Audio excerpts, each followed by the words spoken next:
ନମସ୍କାର। ମୋ ଲେଖନୀରୁ ଚିତ୍ର ଗଳ୍ପଟିଏ ସମ୍ପର୍କର ମୂଲ୍ୟବୋଧ।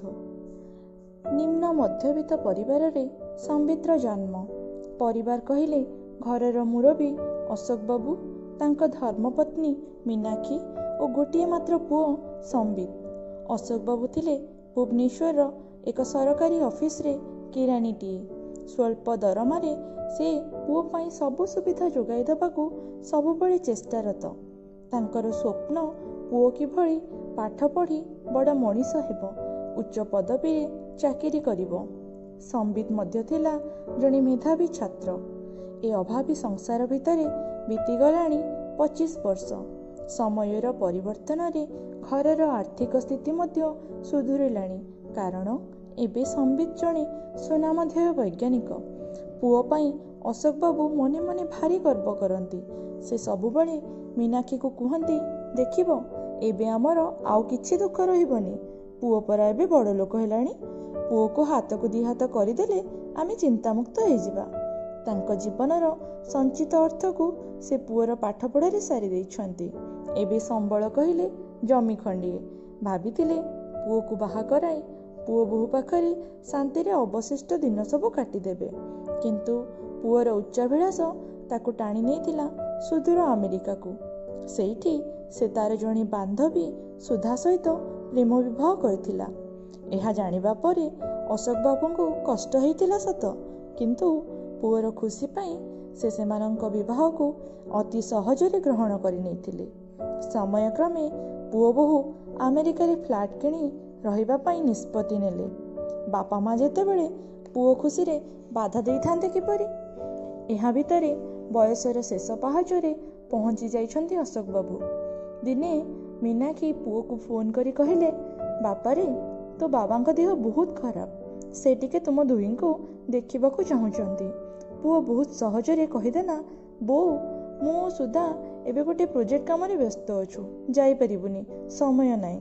ପଇସା ପଠେଇ ଦଉଛି, ତୁ ଯାଇ ଡାକ୍ତର ଦେଖେଇ ଦେବୁ। ଏତିକି କହି ଫୋନ୍ଟିକୁ ରଖିଦେଲା। ପଛ ପାଖରେ ଅଶୋକ ବାବୁ ସବୁ କଥା ଶୁଣୁଥାନ୍ତି।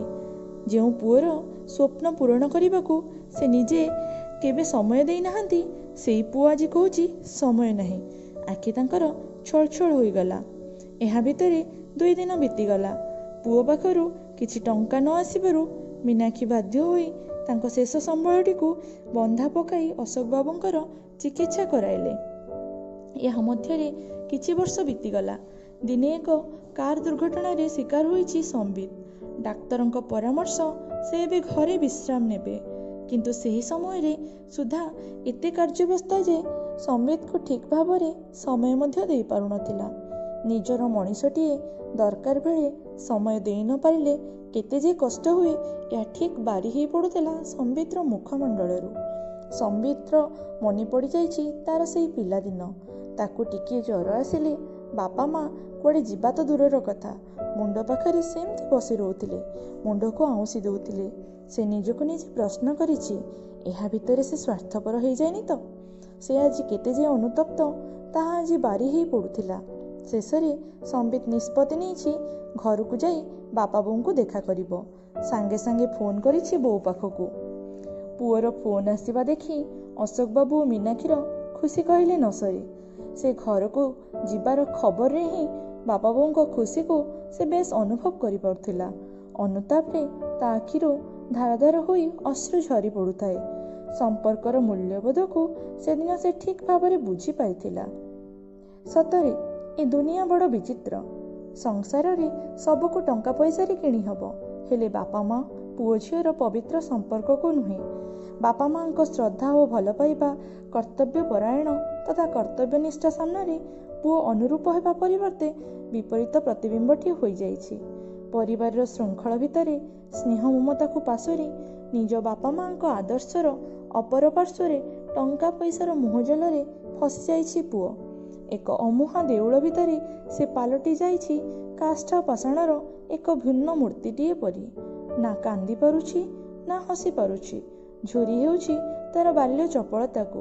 ସ୍ମୃତିର ଚାଙ୍ଗୁଡ଼ି ଭିତରୁ ବାପା ମାଙ୍କର ଅନାବିଳ ମମତାର ସ୍ପର୍ଶତାକୁ। ବାସ୍ତବତା ତାର ସେଇଠି, ଯେଉଁ ମା ଗର୍ଭରୁ ଜନ୍ମ ହୋଇ ତାରି କୋଳରେ ବଢ଼ିଥିଲା, ଯେଉଁଠୁ ତାର ଉଚ୍ଚାଭିଳାଷର ସିଡ଼ି ତିଆରି ହୋଇଥିଲା। ଯିଏ ତାର ଜୀବନର ଲକ୍ଷ୍ୟ ଓ ଆଦର୍ଶ ଥିଲେ, ସେଇ ହେଉଛନ୍ତି ନିଜ ମାଟି ଓ ବାପା ମା। ବାସ୍ତବ ଭାବନାରେ ସେ ପୁଣି ଫେରିଆସିଛି ନିଜ ମାଟି ଓ ମା'କୁ, ଯେଉଁଠି ସେ ପାଇଛି ନିଃସ୍ୱାର୍ଥପର ମନୋଭାବରେ ନିଛୃକ ଭଲ ପାଇବା। ସେ ଆତ୍ମପ୍ରବଣ ଓ ଶକ୍ତସିଦ୍ଧ ହୋଇଯାଇଛି ଏ ଦୁନିଆ ପାଇଁ। ଆଜି ହସୁଛି ଆଉ ହସାଉଛି ସମସ୍ତଙ୍କୁ ଆତ୍ମସନ୍ତୋଷର ଦ୍ୱାହି ଦେଇ। ଅନୁଭବ ତାର ସ୍ୱର ଉଙ୍କି ମାରି ଉଠିଛି। ତା ଭିତରେ ସେ ଦୁନିଆକୁ ପରଖି ପାରିଛି, ନିଜକୁ ସଂସାରର ପରିଧି ଭିତରେ ଦଣ୍ଡାୟମାନ କରାଇଛି ଓ ନିଜ ମାଟି, ଦେଶ ଓ ମା'ର ସମ୍ମାନକୁ ଜୟ ଜୟକାର କରିଛି। ପ୍ରତ୍ୟେକ ମଣିଷ ଉଚ୍ଚ ଶିକ୍ଷିତ ହୋଇ ଟଙ୍କା ପଇସାର ମଜବୁରି ନେଇ ମହଲ ତିଆରି ଗଦିରେ ବିଳାସ ବେସନ ଜୀବନ ନେଇ ଖୁସି ସାଉଁଟି ପାରେ ନାହିଁ। ବାସ୍ତବିକ ଜୀବନର ଲକ୍ଷ୍ୟ ପଥରେ ନିରପେକ୍ଷତାର ଏକ ସ୍ୱଚ୍ଛ ଓ ନିଷ୍କପଟ ଆବାହକ ଜନ୍ମମାଟିର ଆସ୍ୱାଦନ ମାତ୍ର। ରହୁଛି, ଧନ୍ୟବାଦ।